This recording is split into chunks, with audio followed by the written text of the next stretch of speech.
Rruga që lidh 12 fshatra të Bulqizës, që njihet si rruga kufitare, vijon të jetë problematike për të gjithë banorët që e përdorin. Rruga në fjalë ishte dikur në inventarin e autoritetit rrugor shqiptar, ndërsa tani ka kaluar bashkisë Bulqizë.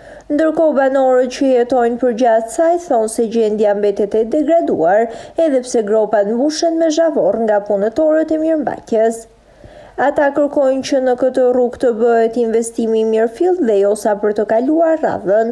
Banorët presin që rruga të asfaltohet ashtu siç ju është premtuar dhe të mos jepen premtime sa për fushat elektorale.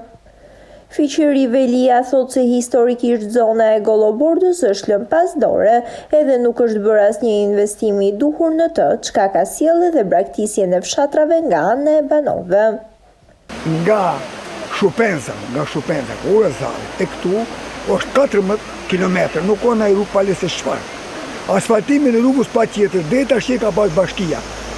Këtë rrugë edhe ka ngele prapa metun, kjo rrugë o rrugë shtetërore, për në shteti duhet të vëmë dorë, e duhet të qetë fond, e të marron kjo rrugë sa më shpejt.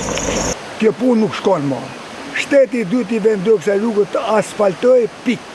Pikë e parë e shtetit, fillimi i punës, është asfaltimi i rrugës. Ujtë e pishun nuk është keq, kanalizimet nuk janë keq,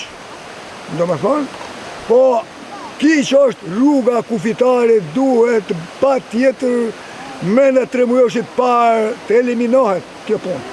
Është katastrofë, me ta një banxhi, kush vjen tuke ne, kimi turp, me i dalë për parë me prit në rrugë. Është katastrofë.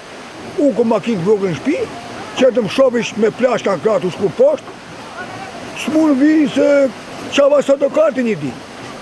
Pagova 200.000 lek. Pagova sot do kartë e makinës.